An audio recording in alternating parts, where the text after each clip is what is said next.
because of the events of the past 7 months. This is the worst crisis that the Islamic Republic of Iran leadership has gone through in its history. Not only is the regime engaged in a permanent state of crisis and fight against the opposition in the streets, it is also factionalized within itself, and there are inter-elite fights. That is what energizes the opposition and gives the opposition hope that it is actually possible to redo and duplicate the revolution which took place 31 years ago.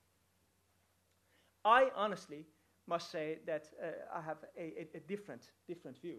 I do believe that there are fundamental similarities between the crisis that Iran and the Islamic Republic is going through today and the crisis which eventually led to the collapse of the imperial regime. But there are also fundamental differences.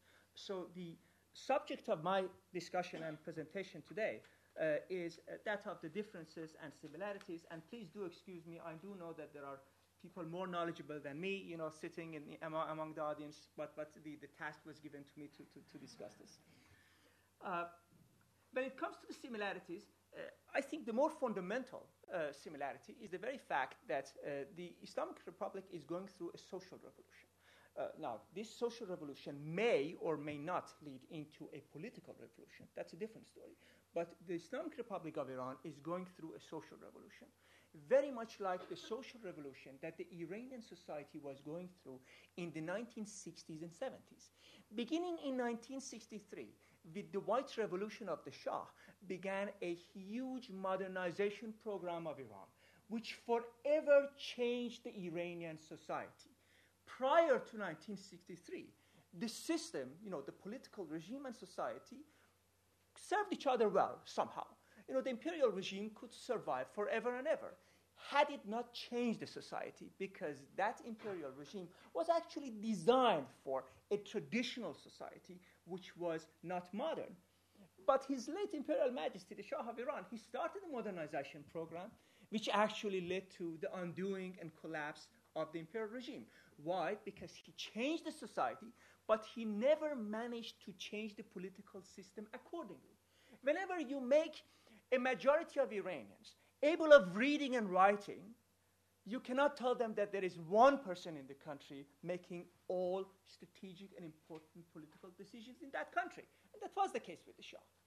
When you give the right of voting to Iranian women in 1963, you cannot tell them which candidate to vote for. And by the way, bar candidates undesirable, as seen from the part of the regime.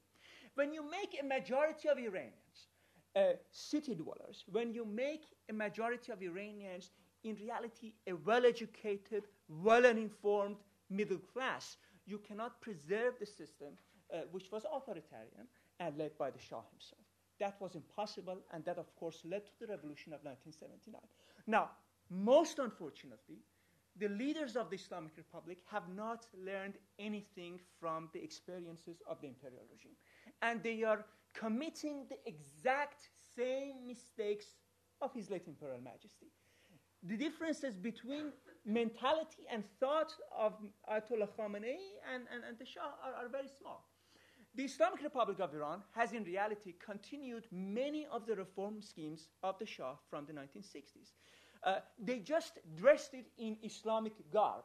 Now, before the revolution, we had the literacy corps, where Iranian soldiers doing their military service who had high school education, they were sent out to the smallest villages to teach the peasants to read and write. Now, that was the literacy corps. After the revolution of the 79, that was renamed the literacy jihad, right? Now it has an Islamic name. Before the revolution, we had the health corps, right? Now we have the health jihad. Everything has become Islamic. Everything is a holy struggle, right? But more often than not, it was the same type of organization which survived after the revolution. And sometimes it was really the exact same individuals in central administration and bureaucracy which were doing the rational decision-making inside Iran and trying to do progress in Iran. This is, after all, a country which is trying to develop. It's a developing country. And many of the programs of the Shah continued after the revolution, with the result that today, 60% of college students are ladies, That's a huge progress for a third world country. Today, a majority of Iranians are literate, can read and write. Illiteracy rate is almost non-existent, very, very small. Public health is fairly good compared with our neighboring countries. A majority of Iranians have been living in big cities for the past 14 years. A lot of Iranians have access not only to news media, published news media, newspapers and magazines and journals, but also satellite transmissions from outside the country into Iran, radio broadcasts and television, but of course also the internet. There are a number of studies done here in America telling us that the second largest language on the internet is Persian. I don't know if it is true, but if it is true, that is fantastic. That's a revolution. In reality, that is a revolutionary deed. In other words, the Islamic Republic of Iran, by continuing the social reform programs of the Shah, has revolutionized the Iranian society, has changed the Iranian society forever and ever. But the Islamic Republic had simultaneously failed to change the political system and the regime accordingly to fit the changed conditions of life in the society. And the mismatch between a changed society and unchanged regime makes all the problems and frictions that we are witnessing today. Now, how did the Shah's regime try to react to the revolutionary events of 1979, which eventually led to a political revolution? Now, the social revolution had taken place in 1960s and beginning of 70s, and it culminated in a political revolution in 79. How did they behave, and how is the regime behaving today, and what are the differences and similarities? Let's do an actor analysis. What are the similarities and differences between personalities of His late Imperial Majesty, the Shah, and Ayatollah Khamenei today? Shah of Iran, he was sick because of cancer. He was incapable of making rational decisions. And political decision-making was concentrated in the hands of one single person, the Shah. Ayatollah Khamenei is a different type. He has many of the same, at the same time, one side of the coin, the bravado that the Shah also had, but also sometimes, inferiority complexes that, the Shah also had because of the person that he was. There are some rumors that he is also sick. I hope that it is not true. I pray for health of all Iranians, including Ayatollah Khamenei. But the big difference, of course, is that the Iranian revolution is institutionalized. In other words, power is not concentrated in the hands of one person.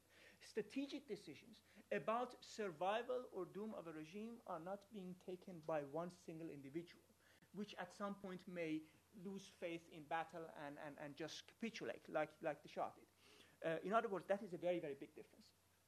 Second big difference, of course, is that the Shah left Iran. He capitulated in reality, and after which the command and control structure in Iran totally collapsed.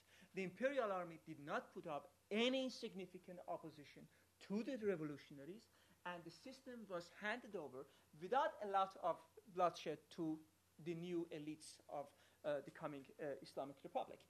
If you look at it in comparative perspective, the Iranian Revolution was not among the most terrible and bloodiest revolutions in the history of mankind. If you compare with the Russian Revolution or the French Revolution, they were much more dramatic in many, many ways.